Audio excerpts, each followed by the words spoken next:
Belkuchi rickshaw van শ্রমিক ইউনিয়নের সাধারণ সম্পাদক। রাত 2টায় এই পলাশ মার্কেট মুন্সিপালিটি রোড থেকে বাসায় যাওয়ার পথে দেখি যে এখানে অনেক লোকজন মেশিন, পাইপের মেশিন টেশিন বা রাস্তা খোঁড়ানোর মেশিন। তখন থেকে যাওয়ার পথে দেখি যে আপনার রাস্তা মেশিনের সাহায্যে আপনার ফোকা করে করতেছে, লিক করতেছে।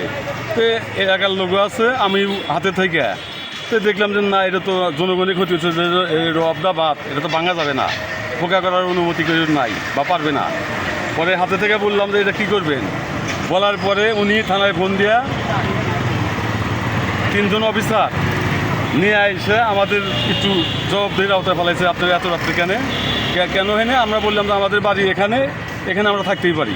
বাইরে যাওয়ার পরে যে রাস্তা খুঁজে এরা মাটি আপনার সড়ক ভাঙার জন্য একটা করতেছে, পরিকল্পনা করতেছে। তার জন্য তো বললো যে আমরা অন্য গ্রাম, পরে লোক পেয়েছে যে এখন এই মারফতে আপনি মনে করেন যে লোকজনের ইয়েতে আরও অনেক রাস্তা আপনার এই মুন্সিপালিটি থেকে আগমনী গেট পর্যন্ত এরকম রাস্তা লিক করে এই মেশিনেই ফোকা করছে। এরা আপনারা দেখেন, বা যাকে দিয়ে ফোকা করাইছে, কে ফোকা করবে কইছে, এটা হলো হাসে মাঝির শালা, ওর নাম হলো জহিরুল সেটি বলছে। তার কাছে আপনি শোনেন।